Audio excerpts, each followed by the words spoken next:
కలుగును గాక. దేవుని పరిశుద్ధ నామమునకు ప్రత్యేకంగా వందనాలు తెలియపరుస్తున్నా. కూడున్న మీ అందరికీ, ప్రక్కన కూర్చున్న బిడ్డలు, ఇక్కడున్న అందరికీ కూడా ప్రత్యేకమైన వందనాలు తెలియపరుస్తూ ఉన్నాను. ఈ రోజున మరలా ఆయన సన్నిధిలో మనము 15వ రోజు మరి ఈ యొక్క సిలువ ధ్యానములలో, ప్రార్థనలో మనము గడపడానికి దేవుడిటి సమయాన్ని ప్రభు మనకిచ్చారు. కాబట్టి గడిచిన 14 దినాలు ఒక్కొక్క అంశముతో దేవుడు నీతో నాతో మాట్లాడుతూ బలపరుస్తూ ఉన్నారు. దేవుని కృప చేత ఎదుగో మరి మనకిచ్చినటువంటి ఈ 15వ రోజు, ఈ రోజుకో మరి ప్రత్యేకంగా మరి ఉదయ్ గారి విషయంలో మరి నందటి ఉదయ్ బాబు మరి వారి కుటుంబ పక్షమున మరి ఇది 4వ వారముగా వారు 7 వారాలు ప్రార్థన కోరారు. తన కుమార్తె విషయంలో, తన కుటుంబంలో అదుగో మరి ఒక చిన్న కలతను దేవుడు సమాధానపరచుట కొరకై, తన కుమార్తె ఇబ్బంది పడుతున్న తరుణంలో ఆ బిడ్డకి మంచి అదుగో మరి దేవుని సహాయము కోసమై ప్రార్థన కోరారు. కాబట్టి తన ప్రజలు అదుగో ఇశ్రాయేలు ప్రజలు అదుగో మరి ఐగుప్తులో ఉన్నప్పుడు వారి మొరను నేను విన్నాను అని చెప్పారు దేవుడు. వారి కొరకై నేను ఎదుగో నిశ్చయముగా నేను దిగి వచ్చాను అంటాడు. దేవునికి స్తోత్ర. తన ప్రజలు బాధపడితే, తన ప్రజలు ఇబ్బంది పడితే, తన ప్రజలు అదుగో అంగలారిస్తే ఆయన ఊరుకుని ఆయన కాదు, చర్య తీసుకుంటాడు. ఆయన చర్య తీసుకుంటాడు. ఆయన మాట్లాడే దేవుడు, రాజులతో మాట్లాడిన దేవుడు, అధికారులతో మాట్లాడిన దేవుడు, రాజ్యాలను మార్చిన దేవుడు, ఈ రాత్రి మన మధ్యలో ఉన్న దేవుడు. ఆ బిడ్డకున్న విశ్వాసాన్ని బట్టి మరి దేవుడు అట్టి సమాధానాత్మతో నింపును గాక. మంచిది. అలాగే బిడ్డ కోసం మనం ప్రార్థిద్దాం. ఈ దినాన ఒక అంశాన్ని మనము ధ్యానం చేసుకుందాం.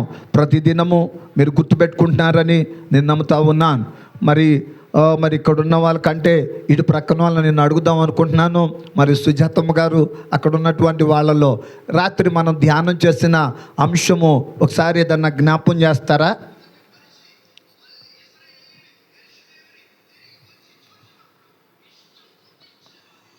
అన్నాను. విలియం గారు చెప్పండి. చెప్పు. లేదు అమ్మా, అది రైట్. మనోడి కోసం ప్రార్థన చేద్దాం. ఇక్కడ ఉన్న వాళ్ళు వెనకోళ్ళని చెప్తారా? రాత్రి మనం ధ్యానం చేసిన అంశం మంచి కాపరి. ఇక అంతే. ఇక పాయింట్లు అన్నీ 5 పాయింట్లు లాగొద్దు, కానీ మంచి కాపరి గుర్తు. మణిమ గారు కొంతమటికి మరి పాయింట్ కొట్టింది, మంచి కాపరి. కాబట్టి ఇక మిగతా మరి పాయింట్లు అన్నీ చెప్తే ఆ టైము మనది కూడా ఖాతా అయిపోద్ది. మనకు కొంచెం టైం కాబట్టి మంచిది. గుర్తుపెట్టుకుంటా ఉన్నారు. మరి వాళ్ళకు కూడా గుర్తొచ్చింది. ఇప్పుడు మీరు గుర్తు చేస్తే వాళ్ళకు వచ్చింది. కాబట్టి మనం గుర్తుపెట్టుకోవాలి. వాక్యాన్ని మనము మన హృదయాలలో దాచుకోవాలి. వాక్యమే దేవుడు, వాక్యమైన దేవుడే మనతో మాట్లాడుతూ ఉంటాడు. దేవునికి స్తోత్ర. మంచిదండి. ఈ దినాన 15వ రోజున ఒక వాక్యాన్ని మనం ధ్యానం చేసుకుందాం. పరిశుద్ధ గ్రంథంలో ఇదిగో మరి రోమా పత్రిక 15వ అధ్యాయము 8, 9 వచనాలు చదువుకుందాం. చక్కగా చదివి సహాయం చేయండి. 15వ అధ్యాయము 8వ వచనము, 9వ వచనాన్ని చదువుకుందాం. నేను చెప్పినదేమనగా దేవుడు సత్యవంతుడని స్థాపించుటకును అన్ని జనులు ఆయన కనికరమును గూర్చి దేవుని మహిమపరచుటకును క్రీస్తు సున్నతి గలవారికి పరిచారకుడాయను. అందు విషయమై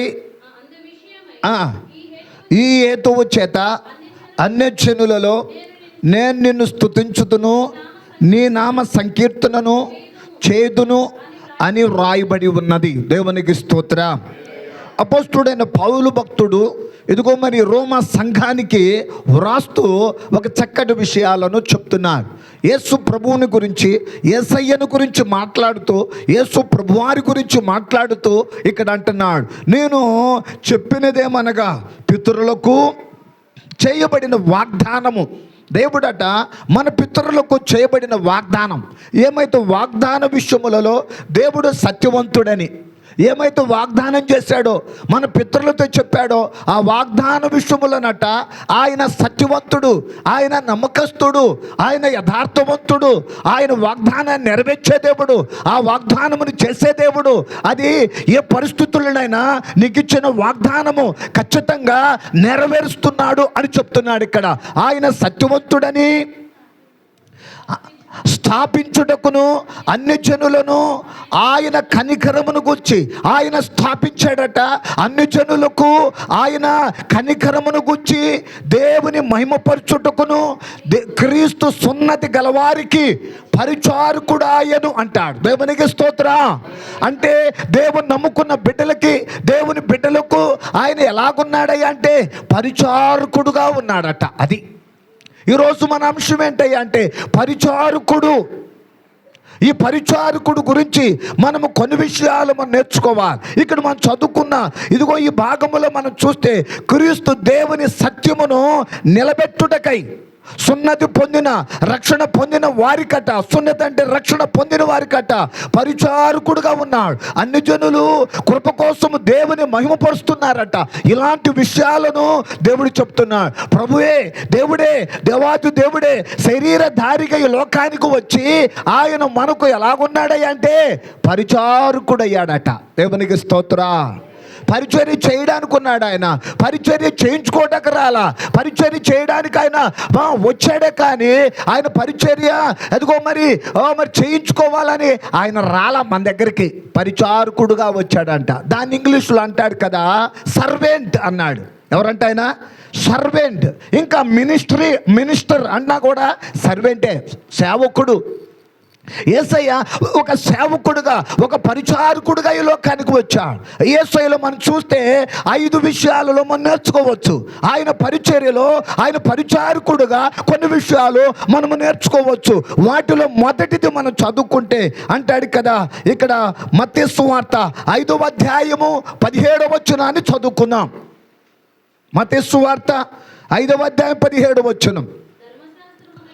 ధర్మశాస్త్రమునైనను ప్రవక్తల వచనమునైనను కొట్టివేయవచ్చితనని తలంచవద్దు, నెరవేర్చుటకే కానీ దానిని కొట్టివేయుటకు నేను రాలేదు. దేవునికి స్తోత్రం. ఇక్కడ అంటాడు కదా పరిచారకుడు దేవుని సత్యాన్ని స్థిరపరచడానికి వచ్చాడు. ఆయన కొట్టివేయడానికి రాలా. ఏ వాక్యం అయితే చెప్తున్నదో, ఏ ధర్మశాస్త్రం అయితే చెప్తుందో, ఏ వాక్యం అయితే ఇదిగో మోషేకి అందించబడిందో దాన్ని నెరవేర్చడానికి వచ్చాడే కానీ దాన్ని కొట్టివేయడానికి రాలా. మొదటిది దేవుని యొక్క సత్యాన్ని ఆయన స్థిరపరుస్తాడు. ఆయన దేవుని యొక్క వాగ్దానమును ఆయన నెరవేర్చే దేవుడు. దేవునికి స్తోత్రం. ఆయన కొట్టివేయడానికి, తీసేయడానికి రాలా. మోషే ధర్మశాస్త్రం ఏం చెప్పిందో అది నెరవేర్చడానికే వచ్చాడు అని మాటని కూడా మనం చూస్తున్నాం. ఆయన అదిగో సత్యాన్ని స్థిరపరుస్తా. నీలో లోపల, నా లోపల సత్యం ఉండాలి. సత్యం అంటే ఎవరు? యేసయ్యే. దాన్ని స్థిరపరచడానికి వచ్చాడు. దేని ద్వారా? సిలువ మరణము ద్వారా. దేవునికి స్తోత్రం. ఆ సత్యము అదిగో మనలో స్థిరముగా ఉండాలి. యేసయ్య నీ కోసము, నా కోసము కలువరి సిలువలో ఆయన 3 మ్రేకుల మీద వేలాడి ఉన్నది. ఆయన అదిగో సత్యమైన దేవుడుగా, ఆ సత్యమైనటువంటి మాటలు అదిగో ప్రజలను, నిన్ను నన్ను మారుస్తున్నాయి. దేవునికి స్తోత్రం. పిలాతు అంటాడు అదిగో ఈయనలో ఏ నేరము నేను చూడలేదు, ఈయన మాటలు చూస్తే నాకు ఆశ్చర్యం కలిగిస్తున్నాయి అంటాడు. ఎంతోమంది నేరం మోపుతున్నా ఆయన చెప్పింది ఒకటే మాట. అంటున్నా, నువ్వు రాజువా అంటే నువ్వు అన్నట్టే, నేను రాజునే, నా రాజ్యం వేరు, నీ రాజ్యం వేరు అని సత్యము కొరకై నిలబడి ఉన్నారు యేసయ్య. అందరూ ఆశ్చర్యపోతూ ఉన్నారు. ఈయన ఒక్క మాట కూడా మాట్లాడతలా, అన్ని నేరాలు మోపుతున్నా కానీ ఒకటే ఆ మాట, ఆ సత్యము అదిగో స్థిరమైన ఆ ట్రూత్, ఆ నిజము మనలో స్థిరముగా ఉంది. దేవునికి స్తోత్రం. అది ఎలా కనబడుతుంది? మరణము పొందినంతగా. దేవునికి స్తోత్రం. సిలువ మరణము పొందినంతగా ఆయన సత్యములోనే నిలబడ్డాడు. ఒక్కొక్కసారి పరిస్థితులు బట్టి మారిపోతూ ఉంటాం, పరిస్థితులు బట్టి మార్పు వస్తూ ఉంటుంది, మనిషి మారిపోతూ ఉంటాడు, పరిస్థితులు మార్చేస్తూ ఉంటాయి, ఒక్కొక్క వ్యక్తి మారిపోతూ ఉంటాడు. ఆ మధ్యలో ప్రభులో ఉన్నాడు కదా, ఈ మధ్యలో ఆ మనిషి అదిగో అక్కడక్కడ తాగుతూ ఉన్నాడు, తిరుగుతూ ఉన్నాడు, అతడు లోకంలో ఉన్నాడు, అతడు పాపములో ఉన్నాడు, ఈ మధ్య అతడు దేవుని సన్నిధికి రావట్లేదేంటి అంటే మారిపోయాడు.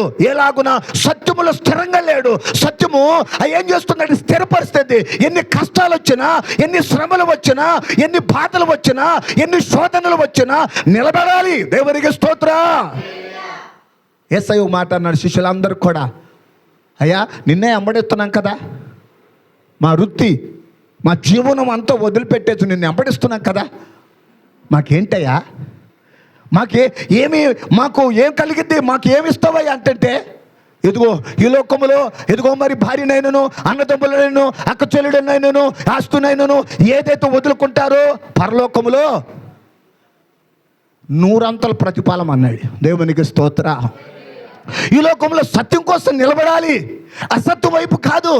అసత్యం ఉంది, అది మొగ్గు లాగుతూ ఉంటుంది, అది లాగేస్తూ ఉంటుంది. అసత్యమే ఎక్కువ ప్రభావము, చెడే ఎక్కువే ప్రభావము. కానీ సత్యము నిదానంగా సత్యమే గెలిసిద్ది. దేవునికి స్తోత్ర.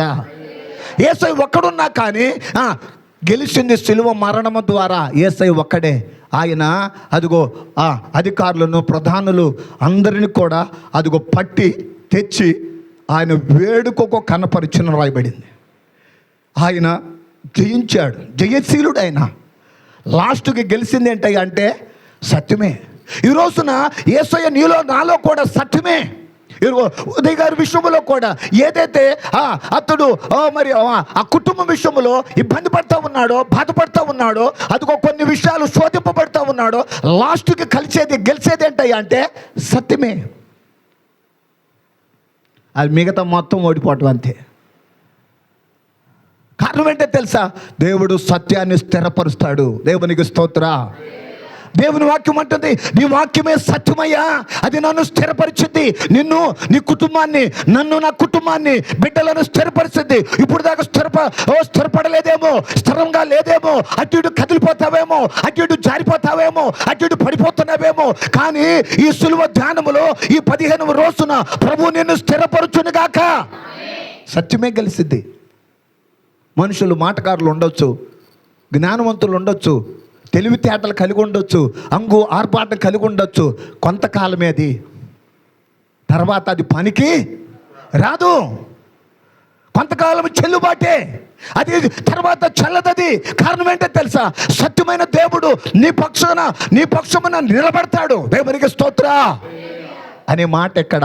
ఆయన పరిచారకుడులో ఆయన ఏముందయ్యా అంటే, మొదటిది సత్యాన్ని స్థిరపరిచాడు. రెండవదిగా మనం చదువుకుంటే పరిశుద్ధ గ్రంథములో ఇక్కడ మనం చదువుకున్న పరిచారకుడు అనే మాట, ఈ పరిచారకుడు అనే మాటలో ఇక్కడ మనం చదువుకుంటున్నాము. ఫిలిప్పీయులకు రాసిన పత్రిక 2వ అధ్యాయము 6-7 వచనాలు మనం చదువుకుందాం. క్రీస్తు యేసునకు కలిగిన ఈ మనస్సును మీరును కలిగి ఉండుడి. ఆయన దేవుని స్వరూపమును కలిగిన వాడై ఉండి దేవునితో సమానముగా ఉండుట విడిచిపెట్టకూడని భాగ్యమని ఎంచుకొనలేదు. కానీ మనుషుని పోలికగా పుట్టి దాసుని స్వరూపమును ధరించుకొని తన్ను తానే రిత్తునుగా చేసుకొనెను. మరియు ఆయన ఆకారమందు మనుషునిగా కనబడి మరణము పొందినంతగా, అనగా శిలువ మరణము పొందినంతగా విధేయత చూపిన వాడై. దేవునికి స్తోత్ర. యేసయ్యలో మనకు కనబడే రెండవది ఏంటో తెలుసా? అదిగో పరిచారకుడుగా ఉండాల్సినటువంటి రెండవ స్టెప్ ఏంటో తెలుసా? రెండవ మెట్టు ఏంటో తెలుసా? విధేయత. విధేయతకు దాని వ్యతిరేక పదము అవిధేయత. అవిధేయత వల్ల సౌలు రాజ్యాన్ని ఆయన కోల్పోయాడు. రాజు అదిగో ఉన్నటువంటి రాజ్యాన్ని, తన స్థితిని కోల్పోయాడు. అతనికి 40 సంవత్సరాలు పరిపాలన ఇస్తే 2 సంవత్సరాలే విధేయత చూపించాడు. 38 సంవత్సరాలు అవిధేయుడిగానే ఉన్నాడు. అదిగో సాతాను ఆత్మతోనే నడిపించబడ్డాడే కానీ అతడు దేవుని యొక్క విధేయతలో లేడు. మనుషుడు కూడా అంతే. దేవుని బిడ్డలారా, విధేయత. యేసయ్య చూస్తూ ఉన్నది విధేయత, నిన్ను నన్ను చూస్తున్నది విధేయత. దేవుడే ఇక్కడ అంటున్నాడు, మానవుడిగా ఈ లోకానికి వచ్చి తన్ను తాను తగ్గించుకొని రిత్తునిగా చేసుకొని మరణము పొందినంతగా. ఏ మరణం అది?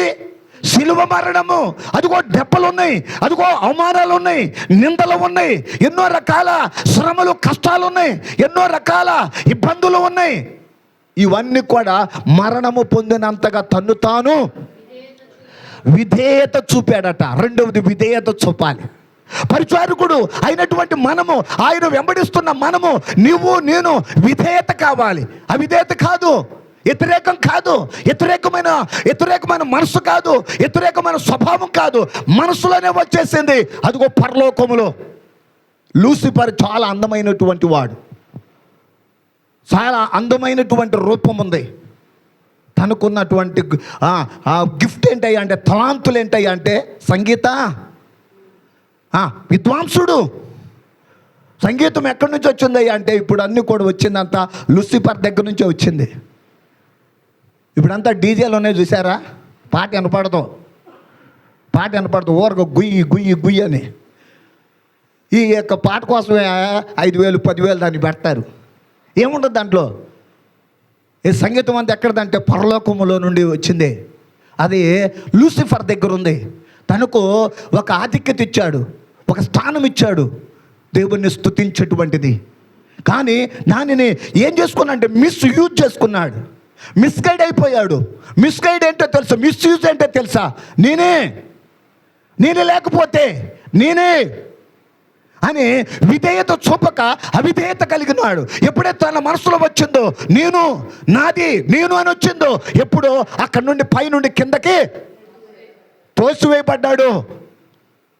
వస్తా చాలా మందిని తీసుకొచ్చేసాడు, చాలామందిని. ఇప్పుడు పార్టీ మారేటప్పుడు కూడా రాజకీయంలో కింద ఉన్న వాళ్ళని కొంతమందిని లక్కెళ్తాడు కదా. ఎమ్మెల్యే ఒకవేళ పార్టీ మారాడు అనుకో, కింద ఉన్నటువంటి జడ్పీటీసీలు కానీ ఎంపీటీసీలు కానీ లేకపోతే సర్పంచ్లు కానీ వీళ్ళంతా తీసుకుని వెళ్ళిపోతాడు. ఇదిగో నా బలం ఎంత అని చూపిస్తాడు. ఈయన కూడా తీసుకొచ్చాడు. చిన్న చిన్న దెయ్యాలు ఉన్నాయి చూసావా, లూసిఫర్లు ఉన్నాయి చూసావా. నాకు ఆయన ఒక ఆయన చెప్పాడు, చిన్నపిల్లలకి చిన్న దెయ్యాలు పడతాయి, పెద్దవాళ్ళకి పెద్ద దెయ్యాలు పడతాయి. రాత్రి నేను ప్రార్థన చేస్తున్నాను, నేను నమ్మండి, నేను 2 కాడి నుంచి కూర్చున్న ప్రార్థనలో. తెల్లారగట్ట మిడ్-నైట్, తెల్లారగట్ట 6 గంటల ప్రార్థన చేస్తానే ఉన్నా. ఇవాళ చెయ్యాలి అని చూశారు 2 రోజుల క్రితం, 5వ తారీఖు. 2 కాడి నుంచి తెల్లారి 5 దాకా ప్రార్థన చేస్తానే ఉన్నా. ఆ చేస్తా ఉన్నప్పుడు కనపడింది ఏంటయ్యా అంటే, సైతాను ఒక గుంపు అదిగో ఆ గేదెల రూపంలో వచ్చినాయి. అవన్నీ వెళ్ళిపోతున్నాయి. వచ్చినాయి అంటే గలిబిలే, భార్యాభర్తలు గలిబిలే, అన్నదమ్ములు గలిబిలే, అక్క చెల్లి గలిబిలే, సంఘములు గలిబిలే. ఈ సాతాను ఏం చేస్తుందంటే అదిగో ఆ గేదెల రూపంలో వచ్చి మొత్తం కూడా గలిబిలే. కాబట్టి ఇక్కడ అవిధేయత వల్ల పడిపోయిన స్థితి కనపడుతుంది. కానీ యేసయ్యలో శిలువ మరణము పొందినంతగా విధేయత. పరిచారకుడికి రెండోది విధేయత. యేసయ్య చూడాల్సింది విధేయత. అందుకోసమే ప్రభు చెప్పిన మాట అంటున్నాడు కదా, మార్కు సువార్తలో 10వ అధ్యాయము 45వ వచనాన్ని చదువుకుందాం. మార్కు సువార్త 10వ అధ్యాయము 45వ వచనం. మనుష్య కుమారుడు పరిచారమును చేయించుకొనుటకు రాలేదు, కానీ పరిచారము చేయుటకును అనేకులకు ప్రతిగా విమోచన క్రయధనముగా తన ప్రాణం ఇచ్చుటకును వచ్చిన నేను. దేవునికి స్తోత్ర. ఇక్కడ శిష్యులు 12 మంది ఉన్నారు.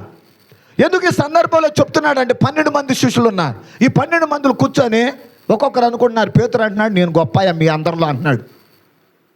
అమ్మటే ఆంధ్ర ఎత్తుకొని అన్నాడు కదా, అసలుగా నేను సీనియర్, నేనే గొప్ప. ఇవన్నీ కాకుండా ఎదుగో యోధా ఇస్కరియోతు అన్నాడు, నా దగ్గర డబ్బు ఉంటుంది, నేనే గొప్ప. ట్రెజరీ కదా ఆయన. యేసయ్య దగ్గర ఉన్న డబ్బులు వచ్చేదంతా ఈయన దగ్గరికి ట్రెజరీ. ఆయన కోశాధికారి, ఒక ముక్కలో చెప్పాలంటే ఆర్థిక మంత్రి. ఆ స్థానంలో ఉన్నాడు. అయితే ఏం చేశాడంట, నేనే గొప్ప ఒకళ్ళు అక్కడ అనుకుంటున్నారు. యేసయ్య అన్నాడు, ప్రభువా అసలు నువ్వు చెప్పయ్యా, ఎవరు గొప్ప నువ్వు చెప్పు. పేతురుతో మాట్లాడతా, అందరితో మాట్లాడతా, సీమోను ఇట్లాగ ఒక్కొక్కరితో మాట్లాడుతూ ఉన్నప్పుడు ప్రభు చెప్పాడు కదా, ఇక్కడ అంటున్నాడు ఆ మాట. చదువుదాం. మనిషి కుమారుడు అసలుకి పరిచర్య చేసే వ్యక్తి ఇదిగో మరి పరిచర్య చేయాలే కానీ అలాగూ కూర్చొని పరిచర్య చేయమని చెప్పడు, పరిచర్య చేయమని చెప్పడు, అలా చెయ్యి ఇలా చేయని చెప్పడు. పరిచర్య చేయడానికి వచ్చాడు ఆయన. పరిచర్య ఎలా చేశాడు యేసయ్య? ఆ 12 మందిని కూర్చోబెట్టి ఆ 12 మంది దగ్గర ఆయన అదిగో ప్లేట్ తీసుకొని, నీళ్లు తీసుకొని, ఒక తువాలు తీసుకొని, ఆ తువాలు నడుము కట్టుకొని ఒక్కొక్కరు పాదాల దగ్గరికి వెళ్ళి కాళ్ళు కడిగి అదిగో వారి యొక్క పాదములు ఆ యొక్క తువాలతో తుడిచి అందరికి చూపించారు, ఇలాగూ చెయ్యాలి అని. దేవునికి స్తోత్ర. ఒకరు కాలు ఒకరు తగిలితే నువ్వు ఒప్పుకోరు, ఒకరు కాలు ఒకరు తగిలితే అంటారు, ఎంతసేపు కాలుతో కొడతావైతే అంటారు. కానీ యేసయ్య అదే కాలు పట్టుకుని ఆయన అంటే ఇక్కడ పరిచర్య చేస్తున్నాడు. దేవునికి స్తోత్ర. ఆ మాట చెప్పి పరలోకములో ఎవరు గొప్ప తెలుసా? పరలోక రాజ్యములో ఎవరు గొప్ప తెలుసా? సంఘము ఎవరైతే పరిచర్య చేస్తారో, పరిచారకులుగా ఉంటారో, ప్రార్థనలో దేవుని సన్నిధిలో నలిగి దేవుని సన్నిధిలో విధేయత చూపుతారో వారు అక్కడ గొప్ప. దేవునికి స్తోత్ర. హల్లెలూయా. పేరుకైతే అధికారం అయితే ఉన్నటువంటి దానిలో మన గొప్పతనం ఏమీ లేదు. గొప్ప అధికారంలో ఉండొచ్చు. మీరు చూస్తున్నారా లేదో, ఇప్పుడు ఓసన్న ఆ యొక్క గుడారాల పండగ జరుగుతుంది.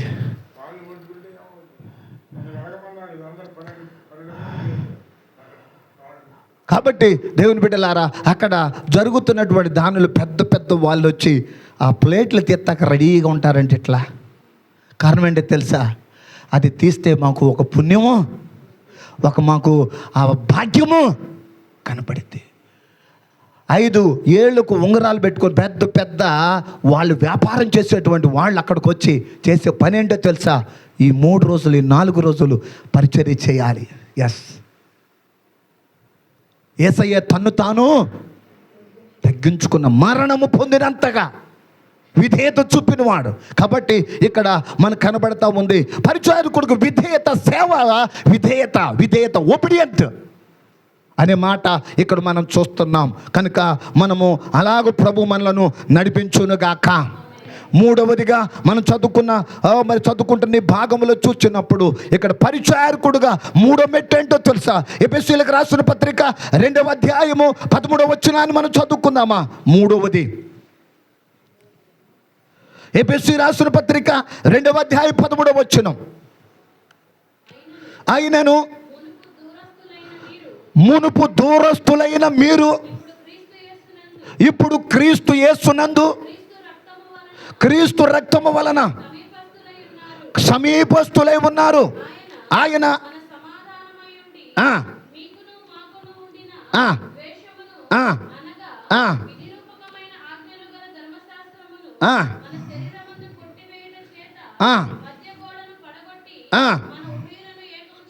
కాబట్టి పరిచారకుడు ఆ జనులను అదిగో కృపతో ఆయన ఆదరిస్తాడు.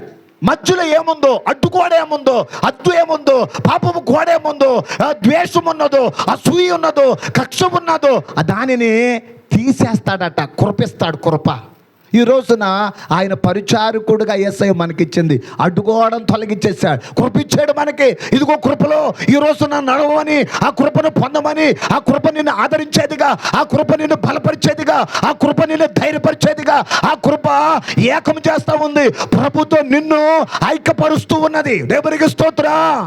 ఈ కృప లేకపోతే నశించిపోయే వాళ్ళం, ఈ కృప లేకపోతే నష్టపోయే వాళ్ళం, ఈ కృప లేకపోతే ఎన్నో ఆపదలు పడిపోయే వాళ్ళం, ఎన్నో కష్టాల్లో పడిపోయేవాళ్ళం, ఎన్నో శ్రమలో పడిపోయేవాళ్ళం, ఎన్నో మరణపు అంచులోకి వెళ్ళిపోయేవాళ్ళం. ఈ కృపే నిన్ను నన్ను బ్రతికిస్తుంది. దేవునికి స్తోత్ర.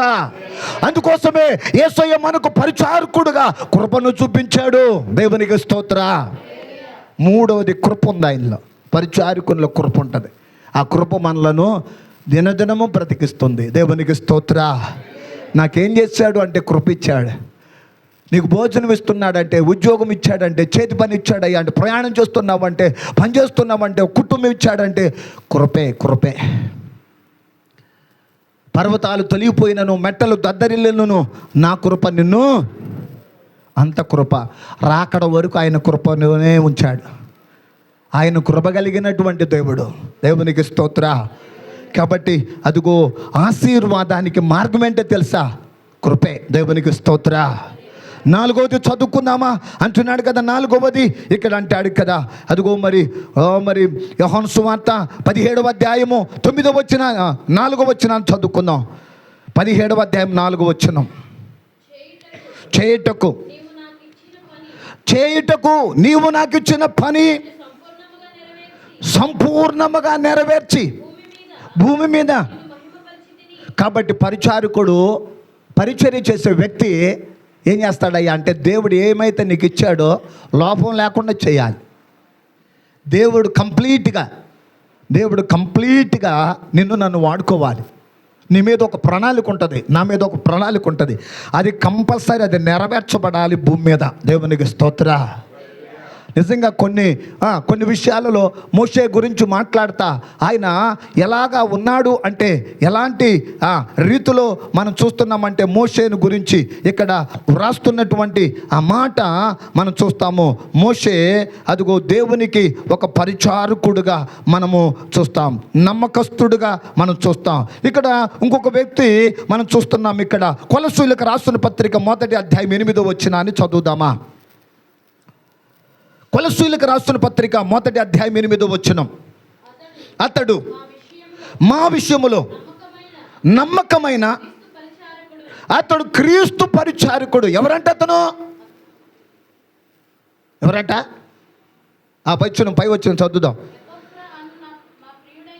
ఎపఫ్రా అంట దేవునికట నమ్మకమైనటువంటి వాడట. ఆ సాక్ష్యము ఎవరు చదువుతున్నారంటే పౌలు చదువుతున్నాడు. మా విషయములో పరిచర్యలో నమ్మకస్తుడు, అపనమ్మకస్తుడు కాదు, అవిధేయుడు కాదు, అతడు విధేయత కలిగిన వాడు. కనుక దేవుడు ఏమైతే ఇచ్చాడో ఆ పనిని పూర్తిగా నెరవేర్చిన వాడు ఎపఫ్రొదితు. దేవునికి స్తోత్ర. ఇంకొక వ్యక్తిని మనం చూడగలిగినట్లయితే ఇక్కడ ఆ మాట మాట్లాడుతూ ఉన్నాడు. 1 తిమోతికి రాసిన పత్రిక 1వ అధ్యాయం 12వ వచనం. పూర్వము దూషకుడును హింసకుడును హానికరుడైన నన్ను తన పరిచర్యకు నియమించి నమ్మకమైన వానిగా ఎంచినందుకు బలపరిచిన పౌలు భక్తుడు అంటున్నాడు, గతంలో ఎలాగున్నానయ్యా అంటే దూషకుడు. ఆయన ఇంటూ దూషించినట్టుగా ఎవరు దూషించలేరు. ఆయన హింస చేశాడు, ఆయనకంటే హింసకుడు ఎవరు లేడు. అలాగా పాపములో అంటాడు ప్రధాన పాపిని నేను అన్నాడు. అలాంటి వ్యక్తి అట ఇప్పుడు ఏం చేశాడంట? నమ్మకస్తుడుగా ఉన్నాడు. దేవునికి స్తోత్ర. కాబట్టి దేవుని బిడ్డలారా, ఇక్కడ ఆ విషయాలను మాట్లాడుతూ ఉన్నాడు. దేవుని యొక్క దయలో అదిగో దేవుడు నీకు ఇచ్చిన పనిని కంప్లీట్గా నువ్వు చేయాలి, దేవుని మహిమపరచాలి. దేవుడు ఇచ్చిన దానిలో సగం చేసే సగం ఆగిపోయి, సగం చేసే సగం కొరతలు. అదిగో మరి ఆంధ్రాలకి ఒక మాట ఉంటుంది, ఆంధ్రులు ఆరంభసూరులు అంట. అంటే ఆరంభం మాత్రం భలేగుంటుందంట, కానీ ముగింపు అందరూ చూసేది ముగింపే చూస్తారు. యేసయ్య చూసేది ముగింపే. అదిగో యేసయ్య సిలువలో అటొక దొంగ ఇటొక దొంగ ఉన్నాడు. మొదటి వాడు అదిగో ఆఖరి వరకు దొంగగానే వెళ్ళిపోయాడు, మరణం చెందాడు. రెండో వాడు అతడు ఆఖరి తన జీవితము పరిశుద్ధముగా ముగించుకున్నాడు, ప్రభుతో వెళ్ళాడు. దేవునికి స్తోత్ర. ఎంతయ్యా అంటే ప్రభువా అదిగో అంటాడు, యేసు నీ రాజ్యముతో వచ్చినప్పుడు నన్ను ఎలా ముగించాడో తెలుసా?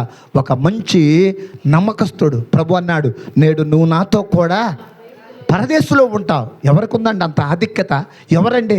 అదిగో తనలో ఆ సిలువలో యేసయ్య దగ్గర మార్పు, పరిచారకుడు మార్పు చెంది తనకిచ్చిన పనిని కంప్లీట్ చేసుకుంటాడు. కాబట్టి ఇలాగా మనం చూస్తున్నాం. ఐదవదిగా మనం చదువుకుంటే ఆఖరిదిగా మనం చదువుకుంటే అంటాడు కదా, యోహాను సువార్త 10వ అధ్యాయం 11వ వచనం. 10వ అధ్యాయం 11వ వచనం.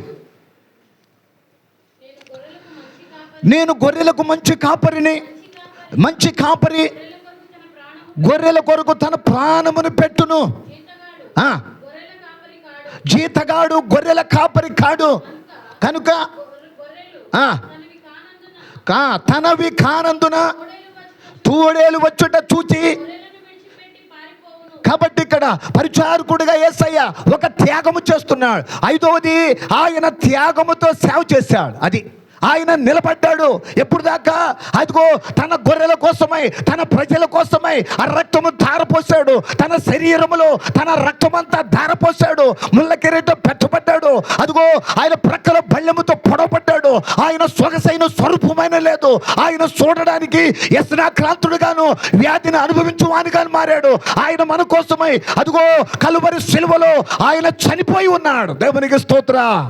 త్యాగము, పరిచారకుడు త్యాగము. ఈ రోజున సంఘములో, ఇదిగో పెద్దలలో, యవన బిడ్డలలో, ఇదిగో స్త్రీల సమాజములో నీలో నాలో చూస్తున్నది ఒక త్యాగము. ఊరకు వచ్చి వెళ్ళిపోయేది అది వేరే విషయం. త్యాగం అనేది నిలబడాలి. శోధన వచ్చినప్పుడు, కష్టం వచ్చినప్పుడు, బాధ వచ్చినప్పుడు నిలబడాలి. అది ప్రభు అంటాడు కదా, అదిగో పరలోకంలో అంటాడు. ఎవరు వీళ్ళు అని అడిగితే అక్కడ పరలోకములో అంటాడు కదా, యేసయ్యను చూడగానే చెప్పకుండానే కళ్ళమ్మటి నీళ్లు వస్తూ ఉంటాయి. యేసయ్య దగ్గర ఆయన అంటాడట, దగ్గరకు వచ్చాట, ప్రతి ఒక్కరి దగ్గరకు వస్తాడట. వచ్చి అంటున్నాడట, ఇదిగో వీరు మహాశ్రమలలోనూ మహాబాధల్లోనూ వాళ్ళు అదిగో లోకమును జయించి వచ్చారు అని ఆయన ప్రతి కన్నీరు బాష్ప బిందువును తుడుస్తాడట. త్యాగం ఇక్కడ చేస్తున్న నీకు, ఇక్కడ త్యాగం చేస్తున్న నీకు, ఎంతో పని చేస్తున్న నీకు, ఎంతో కష్టపడి నీకు అక్కడ బహుమానం ఉంది. దేవునికి స్తోత్ర. అపోస్తలుడైన పౌలు అంటాడు కదా, ఒకడు తక్కువ 40 దెబ్బలు 5 సార్లు తిన్నాడు. బెత్తాలతో కొట్టబడ్డాడు. అనేకమైన శ్రమలు కష్టాలు వచ్చిన అపోస్తలుడైన పౌలు అంటాడు కదా, నా పౌరస్థితి పరలోకంలో ఉంది. యేసయ్య త్యాగములో మనము అదిగో ముందుకు నడుచుకునే వారికి ఉండాలి. యేసయ్య త్యాగం చేశాడు. అందుకోసమే ఇక్కడ అంటాడు, పేతురు రాసిన పత్రికలో 2వ అధ్యాయం 24 వచనం. మొదటి పేతురు రాసిన పత్రిక 2వ అధ్యాయం 24 వచనం. మన పాపముల విషయమై చనిపోయి నీతి విషయమై జీవించినట్లుగా ఆయన తానే తన శరీరమందు మన పాపములను మ్రాను మీద మోసుకొనెను. ఆయన పొందిన గాయముల చేత దేవునికి స్తోత్ర. హల్లెలూయా. తానే నీ నా భారమును మోసినటువంటిగా యేసయ్య కనబడతా ఉన్నా. ఏ పాపమైన భారాన్ని మోస్తుంటే ఈ శ్రమలు, ఈ కష్టాలు, ఈ చిన్న చిన్న సమస్యలు ఎందుకు ఆయన తీర్చలేడు? ఎందుకు ఆయన పరిష్కరించలేడు? ఖచ్చితంగా న్యాయము తీర్చే దేవుడు. దేవునికి స్తోత్ర. తన కుమారుడుగా ఉన్న ఉదయ గారి కుటుంబ విషయంలో, తన బిడ్డ విషయంలో న్యాయము తీర్చే దేవుడుగా ఉన్నా. నీ విషయంలో, నా విషయంలో, మన విషయంలో న్యాయము తీర్చే దేవుడుగా ఉన్నాడు. ఆయన పరిచారకుడు త్యాగముతో కూడుకుంది. దేవునికి స్తోత్ర. 5 విషయాలు. 1, సత్యాన్ని నిలబెట్టడం, విధేయతతో సేవ చేయడము, అందరికీ కృపను అందించడము, దేవుని మహిమపరిచి నడిపించడము. 5వది త్యాగముతో సేవ చేశాడు. ఈ రోజున దేవుడు మనకిచ్చింది మరి ఎంతో కృపించాడు. మంచి ఇల్లు, మంచి గృహమునిచ్చి, బిడ్డలనిచ్చి, ఉద్యోగమునిచ్చి, చేతి పనిచ్చి, లేకపోతే ఒక మంచి చదువునిచ్చి దేవుడిచ్చి ఆయన అంటున్నాడు కదా, ఆయన సందులో నడవమంటున్నాడు. ఈ సిలువ ధ్యానములలో నీకు నాకు బోధిస్తుంది అని తెలుసా? అదిగో నీవు నడవాల్సింది ఉన్నది, ఎంతగానో సేవ చేయాల్సి ఉన్నది. పరిచారకుడు అదిగో పరిచర్య చేయాలి. దేవునికి స్తోత్ర. నాలో నుండి, నీలో నుండి అట్టి సేవను, అట్టి పరిచర్యను దేవుడు మరి నడిపించునుగాక, జరిగించునుగాక. మన కుటుంబాలందరినీ కూడా ప్రభు ఆశీర్వాదముతో నింపునుగాక. అందరము తలలు వంచుదాం, ప్రార్థన చేసుకుందాం.